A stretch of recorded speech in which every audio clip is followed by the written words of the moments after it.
नमस्कार प्रिय शिष्यों, आपका स्वागत है एक्सपी क्लासेस में। मैं चेतन प्रताप आपके लिए आज लेकर आया हूँ हिंदी की सीरीज। ये क्लास 12th के अंतर्गत है, कक्षा 12वीं के अंतर्गत, और ये काव्य की सीरीज है।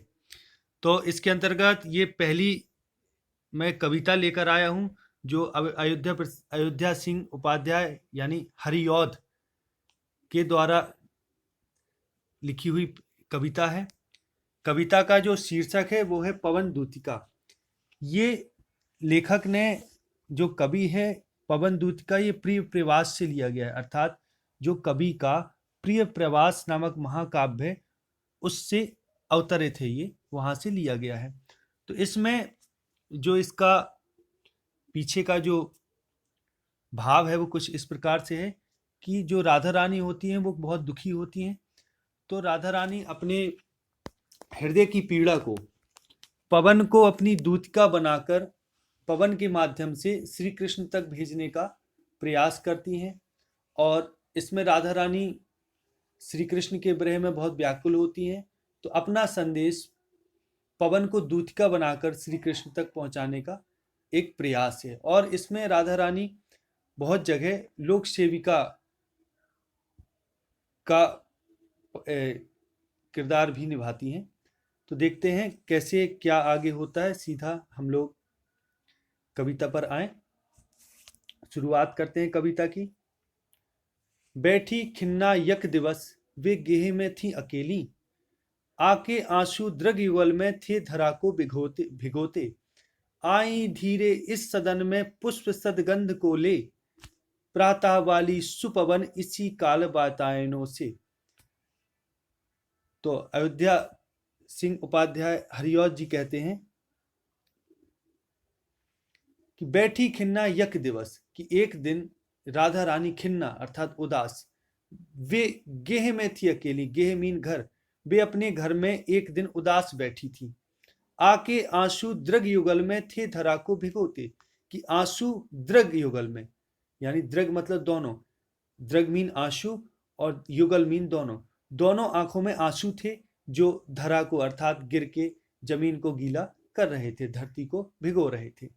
आई धीरे इस सदन में पुष्प सद गंध को ले, प्रातः वाली सुपवन इसी काल वातायनों से। और जो प्रातःकालीन जो सुपवन है अर्थात सुगंधित वायु, समीर जिसको बोलते हैं, वो ठंडी ठंडी सुगंधित वायु वातायनों से अर्थात खिड़कियों से इसी समय आई धीरे इस सदन में पुष्प सदगंध को ले, कि पुष्पों की गंध को लेकर अपने साथ प्रातःकालीन जो सुपवन है, जो सुंदर और समीर है, वो वातायनों अर्थात खिड़कियों से अंदर प्रवेश करती है। तो राधा जब अपने घर में अकेली उदास बैठी होती हैं और उनकी आंखों में आंसू होते हैं, आंसू जमीन पर गिर रहे होते हैं धरती पर, तो उसी समय उनके सदन यानी गृह में, घर में पुष्पों की सुगंधित गंध लेकर अपने साथ सुबह की वायु लेकर अंदर प्रवेश करती है। सुबह की वायु वो गंध लेकर अंदर प्रवेश करती है। आगे देखें। संतापों को विपुल बढ़ता देख के दुखिता हो, धीरे बोली सदुख उससे श्रीमती राधिका यूं, प्यारी प्रातः पवन इतना क्यों मुझे है सताती, क्या तू भी है कलुषित हुई काल की क्रूरता से। अब अपने दुख को जब बढ़ा हुआ देखकर, संतापों को विपुल, संताप मीन होता है दुख, विपुल मीन होता है बड़ी मात्रा में, बढ़ता मतलब बढ़ता हुआ, देख के दुखिता हो, कि जब राधा रानी ने अपने दुख को बड़ी मात्रा में बढ़ता हुआ देखा तो धीरे से बोली सदुख, वो दुखी होकर सदुख दुख सहित धीरे से बोली उससे श्रीमती राधिका यूं, पवन से श्रीमती राधिका धीरे से कहती हैं, प्यारी प्रातः पवन इतना क्यों मुझे है सताती, कि हे पवन तू इतना मुझे क्यों सता रही है, क्या तू भी है कलुषित, कलुषित मीन होता है दूषित, हुई काल की क्रूरता से, क्या समय ने तुझ पर भी कोई क्रूरता की है क्या। मेरे प्यारे नव जलद से कंज से नेत्र वाले, जाके आए न मधुबन से और न भेजा संदेशा। कि राधा रानी कहती हैं कि मेरे प्यारे अर्थात उनके प्यारे श्री कृष्ण कि कहती हैं कि मेरे प्यारे जलद नव जलद से, यानी जो नवीन जो बादल होते मेघ होते उन जैसे कंज से नेत्र वाले, अर्थात मेरे जो नवीन मेघ जैसी शोभा वाले और कमल जैसे नेत्र वाले, कंज मीन कमल, कमल जैसे नेत्र वाले जाके आए न मधुबन से, कि अर्थात मेरे प्रिय जो कमल नवीन मेघ जैसी शोभा वाले, यानी नव मीन नवीन और जलद मीन होता है बादल, यानी मेघ से जैसी शोभा वाले, कंज से नेत्र वाले अर्थात कमल जैसी नेत्रों वाले मेरे प्रिय श्री कृष्ण, अर्थात मेरे प्रिय मतलब श्री कृष्ण जाके आए न मधुबन से और न भेजा संदेशा, कि मेरे प्रिय श्री कृष्ण मथुरा जाकर वापस नहीं आए और ना ही उन्होंने वहां से कोई संदेशा भेजा है। जाके आए न मधुबन से और न भेजा संदेशा, मधुबन मतलब मथुरा से जाकर नहीं आए, ना कोई संदेशा भेजा है। मैं रो रो के प्रिय विरह से बावली हो रही हूं, जाके मेरी सब व्यथा, यहां है की जगह हूं है। मैं रो रो के प्रिय विरह से बावली हो रही हूं, जाके मेरी सब दुख कथा श्याम को तू सुना दे। अब इधर राधा रानी पवन को अपनी दूतिका बना देती हैं और कहती है मैं रो रो के प्रिय विरह से बावली हो रही हूं, मैं श्री कृष्ण अपने प्यारे प्रिय की विरह से पागल हो रही हूं रो रो कर, जाके मेरी सब दुख कथा, अब तू मेरे दुख की सारी कथा श्याम को जाके सुना दे। आगे देखें, ज्यों ही मेरा भवन तज तू अल्प आगे बढ़ेगी, शोभा वाली सुखद किंती कितनी मंजू कुंजे मिलेंगी, प्यारी छाया मृदुल स्वर से मोह लेंगी तुझे वे, तो भी मेरा दुख लग वहां जाना विश्राम लेना। कि राधा रानी कहती हैं पवन से, अब उसको दूतिका बनाकर उसको आगे भेजती हैं, कहती हैं कि जो ही मेरा भवन तज, अर्थात मेरा भवन छोड़कर तज कर तू अल्प आगे यानी थोड़ा आगे बढ़ेगी, शोभा वाली सुखद कितनी मंजू कुंजे मिलेगी, तुझे शोभित होने वाली सुंदर सुंदर ना जाने कितनी मंजू यानी सुंदर कुंजे मिलेंगी तुझे, और प्यारी छाया मृदुल स्वर से मोह लेंगी तुझे वे, और उनकी छाया इतनी प्यारी और मधुर होगी कि वे तुझे मोह लेगी। तो भी मेरा दुख लख मीन होता है छोड़ना, मेरे दुख को तू त्याग के छोड़ के वहां जाना विश्राम लेना, वहां जाकर तू विश्राम न ले लेना, अर्थात वहां रुकना मत, तुझे वहां की मन यानी सुंदर कुंजों की छाया तुझे मोह लेगी, तो वहां जाके विश्राम मत करना, रुक मत जाना और मेरा दुख न भूल जाना कि तू मेरा संदेशा लेकर जा रही है। थोड़ा आगे सरस रव का धाम सतपुष्प वाला, कि जैसी अब तू थोड़ा आगे बढ़ेगी, जैसी थोड़ा आगे जाएगी तुझे अत्यंत मनोरम वृंदावन मिलेगा। सरस रव का धाम सतपुष्प वाला, अच्छे अच्छे बहु द्रुम लतावान सौंदर्यशाली, प्यारा बिंदा विपिन मन को मुग्धकारी मिलेगा, आना जाना इस विपिन से मोह माना ना होना। थोड़ा आगे, अब जैसी कहती कि थोड़ा आगे तू बढ़ेगी तो सरस रस से परिपूर्ण, रव यानी अच्छी ध्वनि से युक्त, यानी मधुर संगीत से जो हमेशा गूंजा करता है, वो धाम सतपुष्प वाला अर्थात पुष्पों की सुगंध से भरा हुआ, अच्छे अच्छे बहुद्रुम कि जहां बहुत अच्छे अच्छे बहुत सारे द्रुम पेड़ होंगे, जो लतावान वृक्ष होंगे, द्रुमीन वृक्ष जो लतावान जिनमें लताएं होंगी, सौंदर्यशाली जो बड़ी सुंदर प्रतीत हो रही होंगी, ऐसा प्यारा वृंदा विपिन मन को मुग्धकारी मिलेगा, कि तुझे मन को मोह लेने वाला ऐसा प्यारा वृंदा विपिन यानी वन मिलेगा, वृंदावन मिलेगा, और आना जाना इस विपिन से, तुम जब जाओगी तब तुम्हें मिलेगा और जब वापस आओगी तब मिलेगा, तो आना जाना इस विपिन से मोह माना ना होना, अर्थात वहां मोहित ना हो जाना, मोह माना मतलब होता है मोहित ना हो जाना। जाते जाते अगर पथ में कोई क्लांत दिखावे, तो जाके सन्निकट उसकी क्लांतियों को मिटाना, और धीरे धीरे परस करके गात उत्ताप खोना, और सदगंधों से श्रमित जन को हर्षितोषा बनाना। कि जाते जाते अगर पथ में, अगर रास्ते में जाते जाते तुझे कोई क्लांत यानी कोई दुखी यानी थका हुआ कोई व्यक्ति अगर मिले, क्लांत मीन थका हुआ कोई व्यक्ति दिखे, तो जाके सन्निकट उसके पास जाना, उसकी क्लांतियों अर्थात उसकी थकावटों को मिटा देना और धीरे धीरे परस करके उसको बड़े आराम से स्पर्श करना, गात उत्ताप खोना अर्थात उसके शरीर का बड़े हल्के से स्पर्श करना और उसके गात अर्थात शरीर का उत्ताप, गर्मी को तुम दूर कर देना, खो देना और सदगंधों से श्रमित जन को, उस थके हुए व्यक्ति को, श्रमित मतलब थके हुए जन्मीन व्यक्ति को सदगंधों से, अपनी सुगंधित जो वायु, जो गंधों को लेकर तुम जाए उससे उस व्यक्ति को हर्षितों सा बनाना, प्रसन्न कर देना, बस हर्षित कर देना। इस प्रकार से इन पंक्तियों में राधा रानी एक लोक सेविका की भूमिका को निभा रही हैं।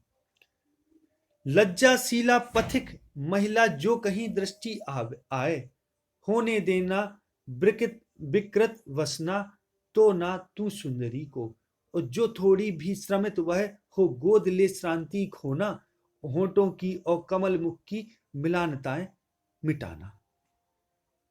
अब वो कहती हैं कि लज्जाशीला पथिक महिला जो कहीं दृष्टि आए, कि लज्जाशीला अर्थात लजाने वाली, कोई अगर पथिक रास्ते में तुमको कोई महिला दिखे, दृष्टि आए, होने देना विकृत बसना तो ना तू सुंदरी को, उस सुंदरी को तू तेज चल के उसके वस्त्रों को विकृत मत कर देना, तू उसके वस्त्रों को हटा मत देना, और जो थोड़ी भी श्रमित वह हो, अगर थोड़ी सी भी श्रमित वह दुखी दिखे तो गोद ले श्रांति खोना, उसकी थकावट को, श्रांति को मिटा देना।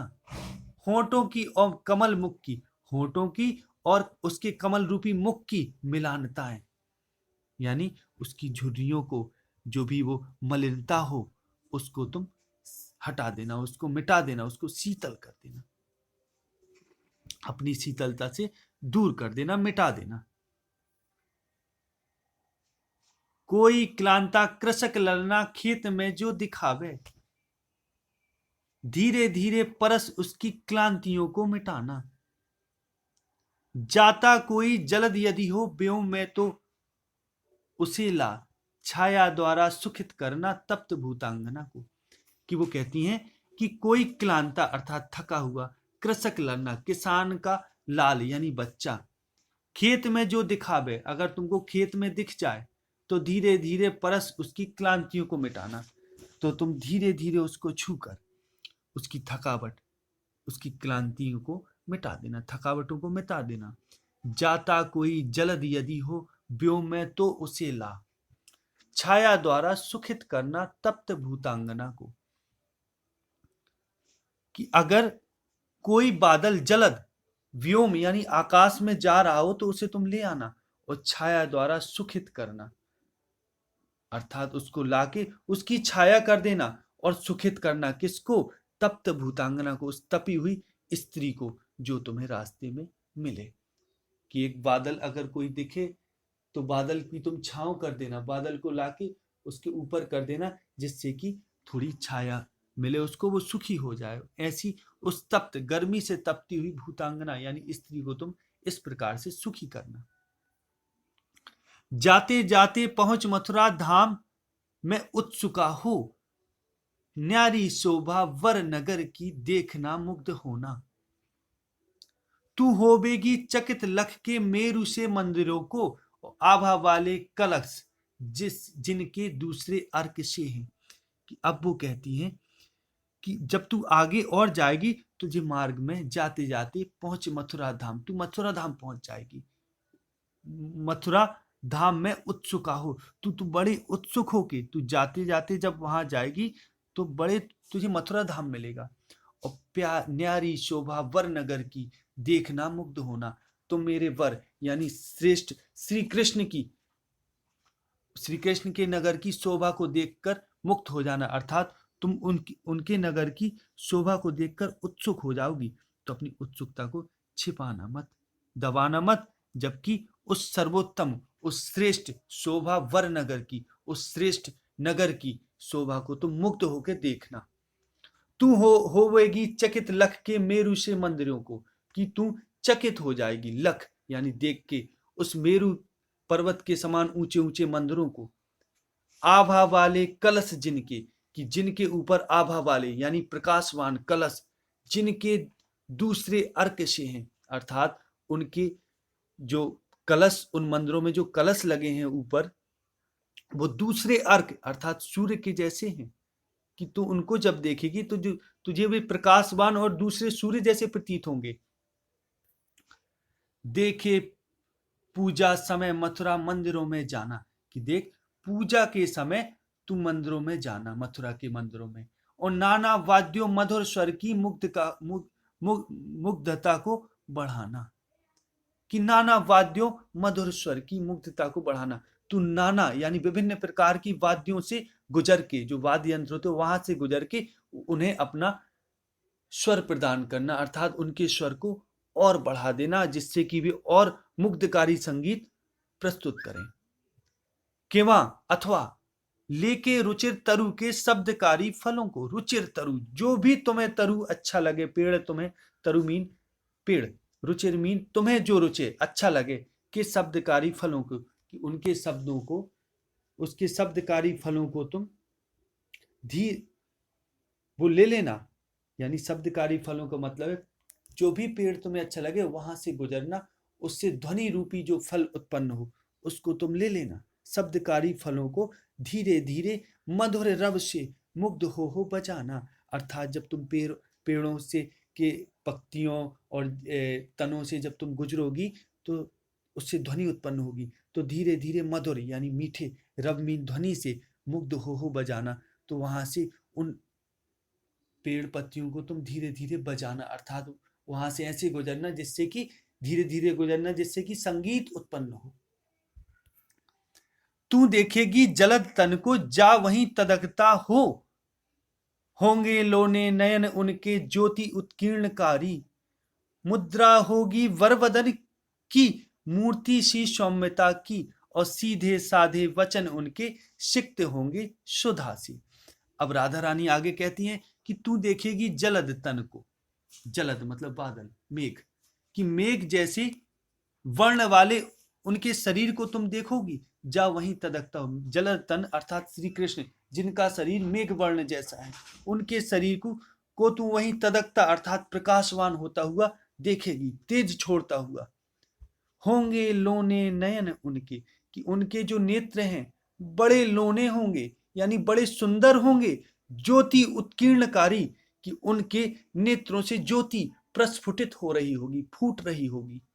मुद्रा होगी वर वदन की मूर्ति सी सौम्यता की, और उनके वर वदन की बड़ी श्रेष्ठ मुद्रा होगी उनकी, और मूर्ति सी सौम्यता की अर्थात उनकी जो मूर्ति है उसकी मुद्रा जो होगी, भाव भंगिमा होगी, बड़ी सौम्य होगी।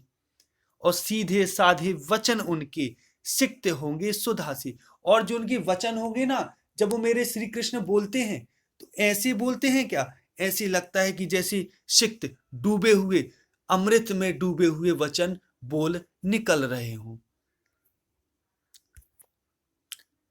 नीले फूले कमल दल सी गात की श्यामलता है।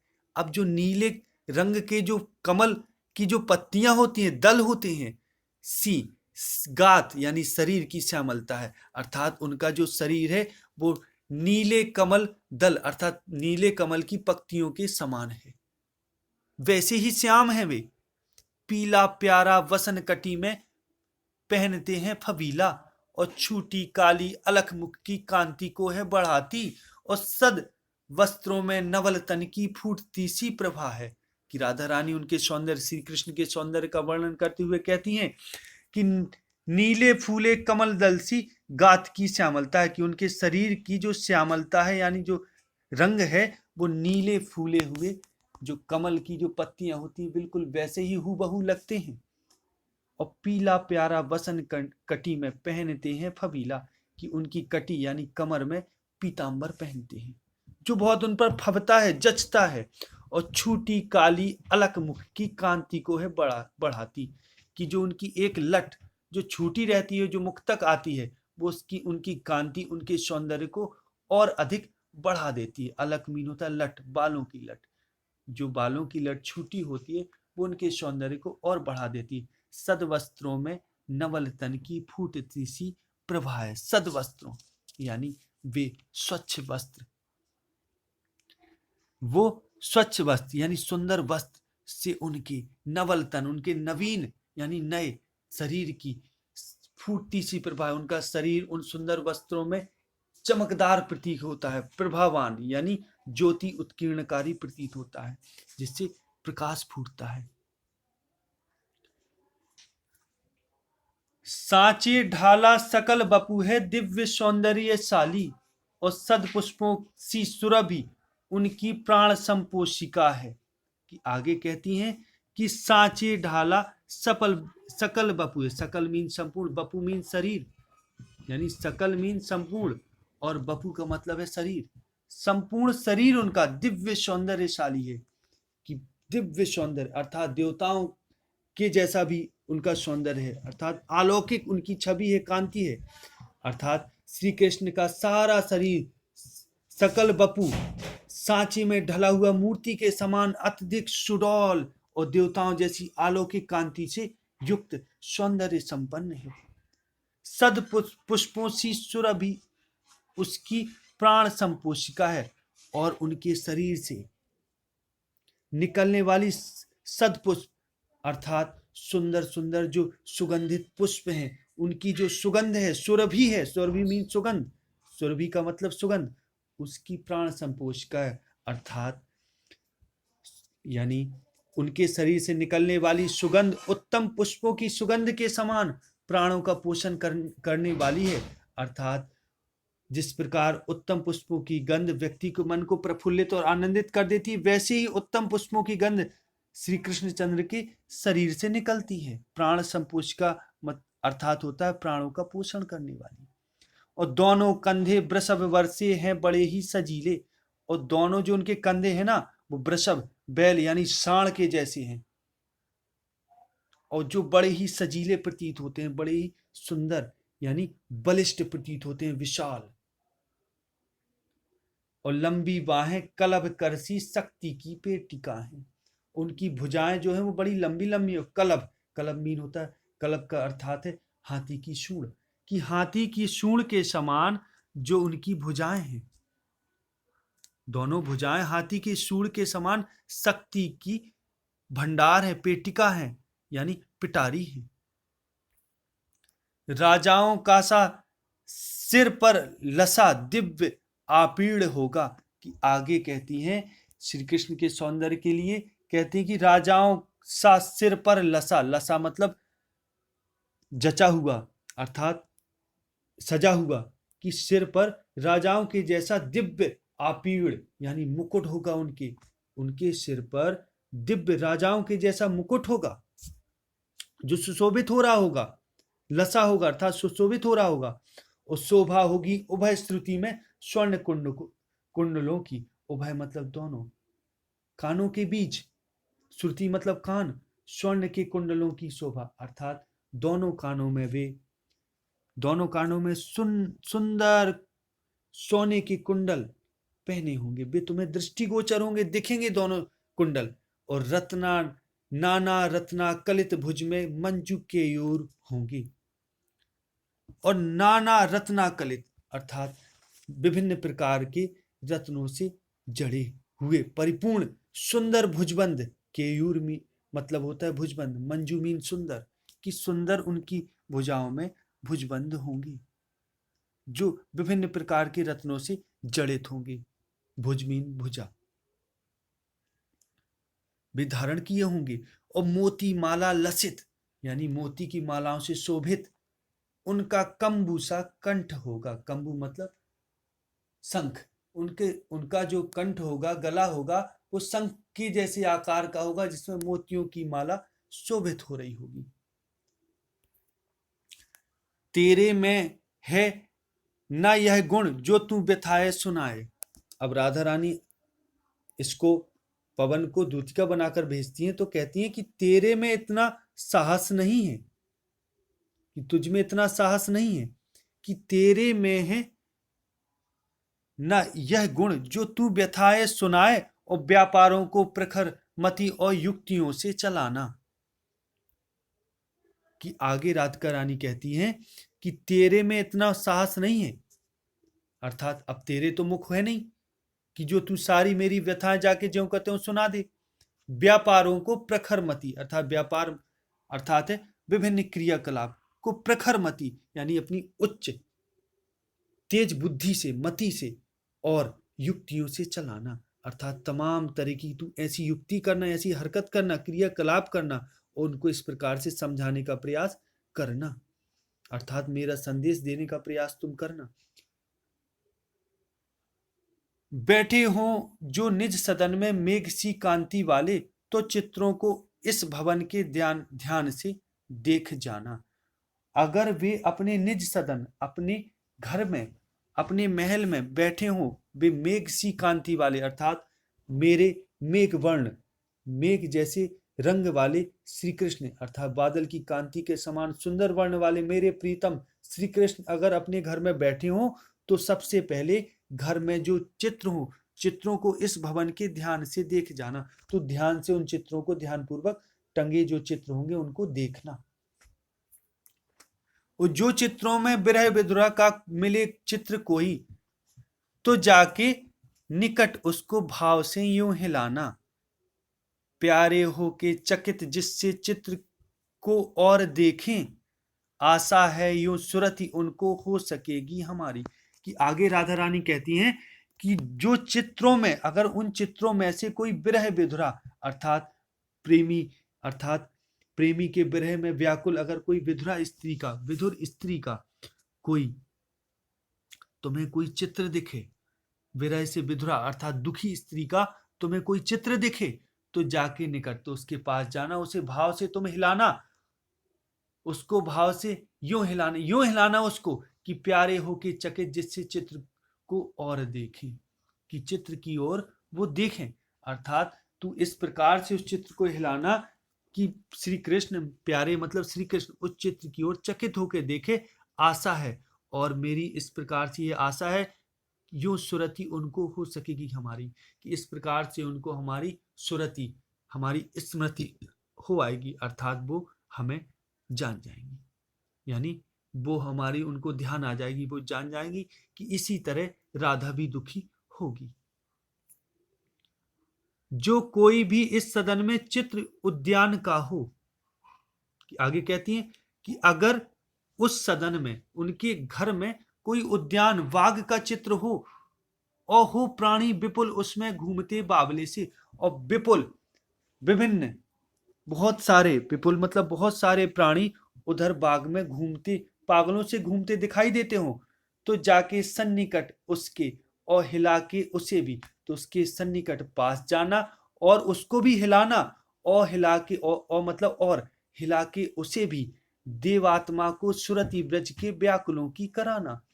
और देवात्मा अर्थात श्री कृष्ण को सुरति अर्थात ध्यान, ब्रज के व्याकुलों अर्थात ब्रज के जो व्याकुल, जो उनके प्रेमी हैं, जो ग्वाल बाल हैं और जो गोपियां हैं, उन सब की सुरति करा देना, ध्यान दिला देना, इस प्रकार कि जैसे इस चित्र में विभिन्न प्राणी पागलों की तरह घूम रहे हैं, ऐसी आपके प्रेम में व्याकुल सारे ब्रज के वासी इसी तरह पागल हैं, व्याकुल हैं। तो इस प्रकार से इसमें भी राधा रानी अपनी लोक सेविका के चरित्र को दृष्टिगोचर करती हैं। आगे देखें, कोई प्यारा कुसुम कुम्हला गेह में जो पड़ा हो, तो प्यारे के चरण पर ला डाल देना उसी को। यूं देना ए पवन बतला फूल सी एक बाला, मिलाना हो कमल पग को चूमना चाहती है। कि कोई प्यारा कुसुम कुम्हला गेह में जो पड़ा हो, कि कोई प्यारा सा कुसुम फूल, कुसुम का मतलब होता है फूल, कुम्हला कुम्हलाया हुआ, सूखा हुआ, मुरझाया हुआ, गेह अर्थात घर में कोई अगर तुम्हें मुरझाया हुआ फूल पड़ा हुआ दिखाई दे, तो प्यारे के चरण पर ला डाल देना उसी को, तो उसको श्री कृष्ण के चरणों में डाल देना। और यूं देना ए बतला, ए पवन बतला, और इस प्रकार से तू उनको याद दिला देना, बतला देना कि फूल सी एक बाला, कि इसी कुम्हलाए हुए फूल की तरह एक बाला, एक कन्या, एक स्त्री मिलाना हो अर्थात दुखी हो, कमल पग को चूमना चाहती कि जिस प्रकार से ये फूल तुम्हारे चरणों में पड़ा है उसी प्रकार से इसी फूल की तरह कुम्हलाई हुई, मुरझाई हुई मुख वाली मिलान एक बाला आपके श्री चरणों को चूमना चाहती है। इस प्रकार से आपके कमल रूपी चरणों को, पग को चूमना चाहती है। इस प्रकार से उनको मेरी स्मृति हो आएगी, राधा रानी ऐसा पवन से कहती है। जो प्यारे मंजू उपवन या वाटिका में खड़े हों, छिद्रों में जा क्वलित करना वेणुसा कीचकों को। यूं होवेगी सुरति उनको सर्व गोपांगना की, जो है बंसी श्रवण रुचि से दीर्घ उत्कंठ होती। कि आगे कहते हैं, राधा रानी आगे कहती है, जो प्यारे मंजू उपवन, मंजू मतलब सुंदर, जो श्री कृष्ण सुंदर उपवन यानी उपवन या वाटिका, उपवन या बगीचे में खड़े हों तो बांसों के छेदों अर्थात छिद्रों में जा क्वलित करना, क्वलित करना अर्थात बजाना, वेणुसा कीचकों को, कीचक अर्थात होता बांस, कि बांस के छिद्रों में तुम गुजरना वहां से और उनको बजाना, वेणुसा अर्थात बांसुरी जैसा बजाना। कि पवन कहती है, राधा रानी कहती है कि हे पवन, यदि प्रियतम, मेरे प्रियतम वहां सुंदर उपवन या बगीचे में हो तो बांसों के छेदों में जाकर उन्हें बांसुरी के समान तू बजाना। इस प्रकार से उन्हें गोपियों का स्मरण हो आएगा। यूं होवेगी सुरति उनको सर्व गोपांगना की, इस प्रकार से उनको सुरति हो जाएगी, ध्यान आ जाएगी समस्त गोपांगना अर्थात गोपियों की।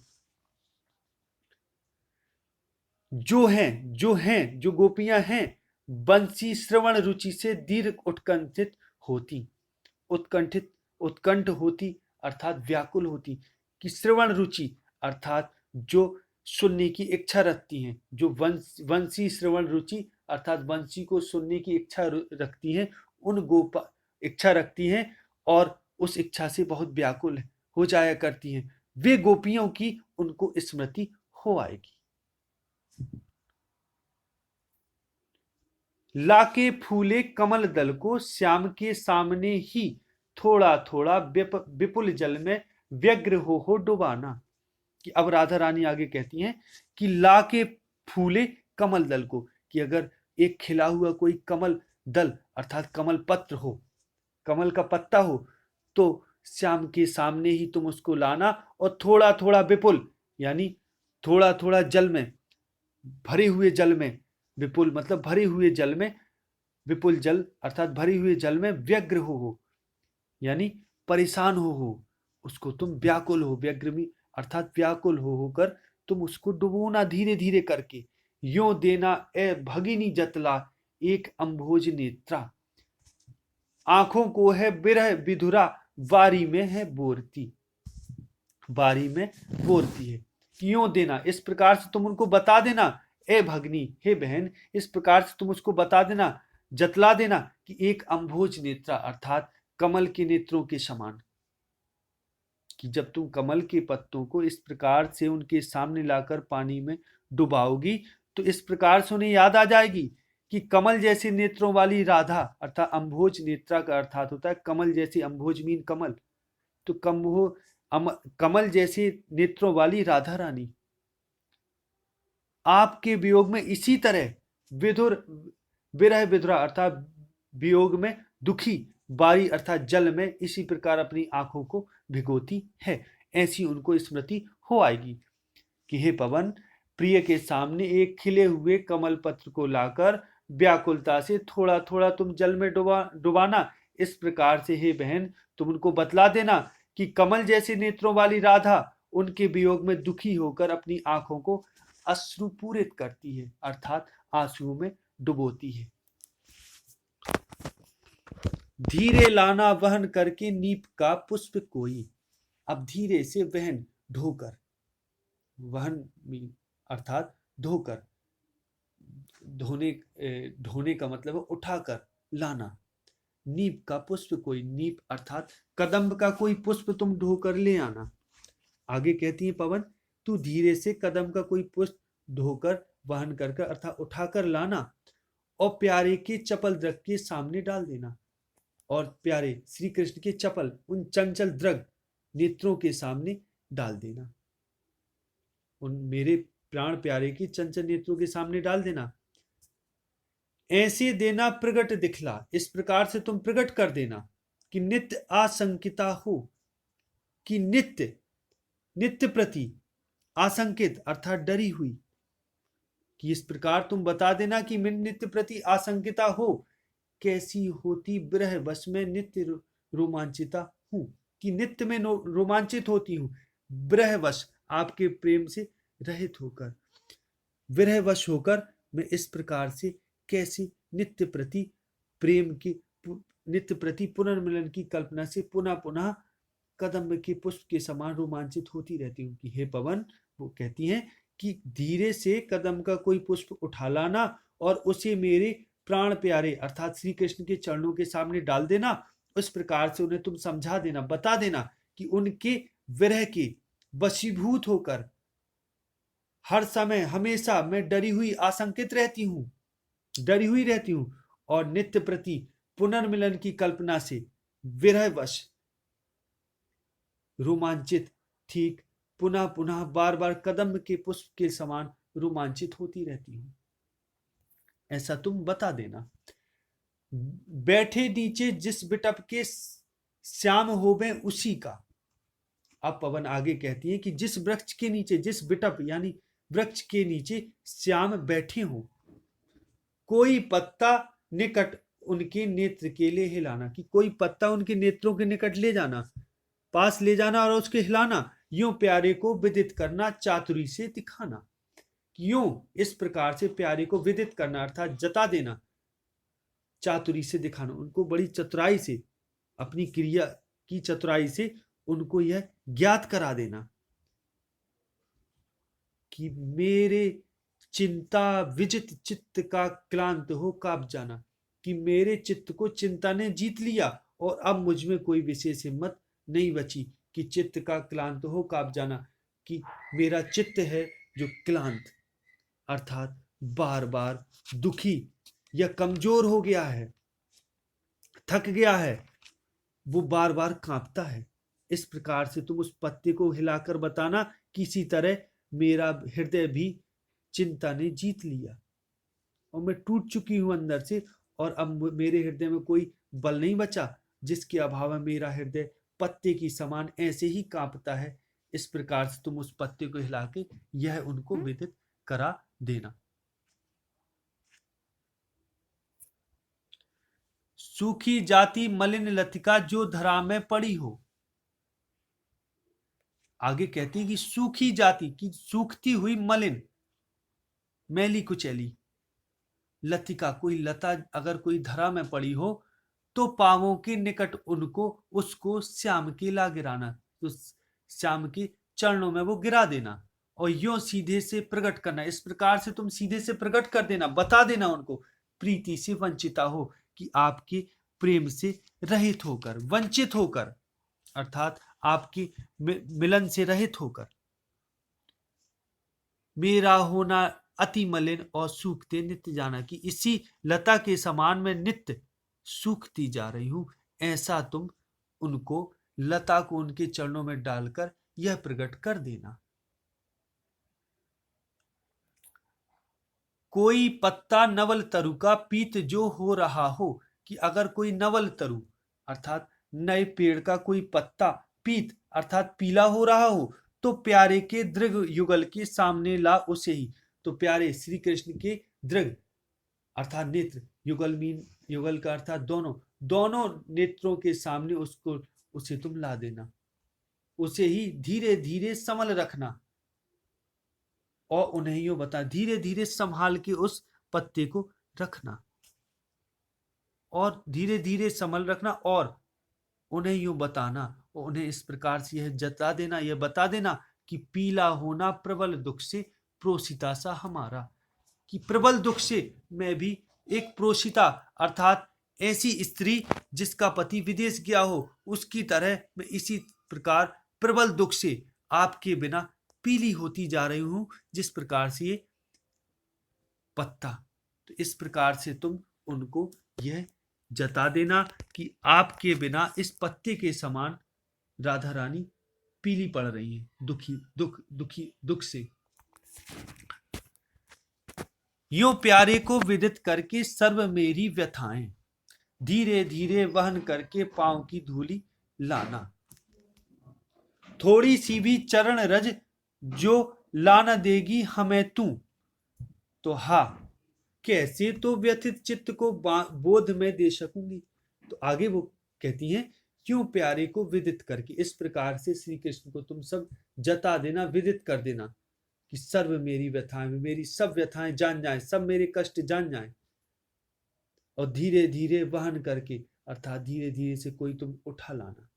वहन करना, वहन करना अर्थात उठाना, वहन करके पांव की धूली लाना, उनके पैरों की धूली उठा लाना। और थोड़ी सी भी चरण रज, अर्थात थोड़ी सी भी चरण रज अर्थात पैरों की धूली जो न ला देगी हमें तू, अगर तू हमें थोड़ी सी भी चरण रज ना लाएगी तो हाँ, तो बता कैसे तो व्यथित चित्त को मैं बोध दे सकेगी। तो राधा रानी कहती हैं कि मैं कैसे अपने इस दुखी चित्त को मुझे कैसे बोध होगा। तो तू कृपा करके इतना कर देना कि उनके चरणों की धूली ला देना मेरे लिए, ताकि मैं अपने चित्त को उस धूली का स्पर्श करके उसको अपने हृदय से लगा के उस अपने चित्त को बोध दे सकूंगी।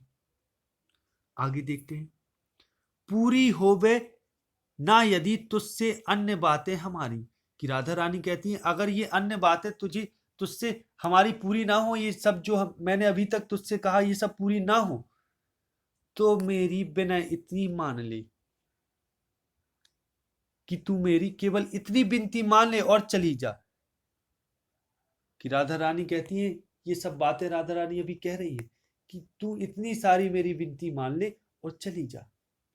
छू के प्यारे कमल पग को प्यार के साथ आजा, कि उन श्री चरणों को छू के बड़े प्रेम के साथ आजा, स्पर्श करके आजा, जी जाऊंगी हृदय तल में मैं तुझी को लगा के। कहती है कि जाऊंगी मैं तो बस तुझी को उनका प्रतीक मानकर अपने हृदय तल में लगा लूंगी,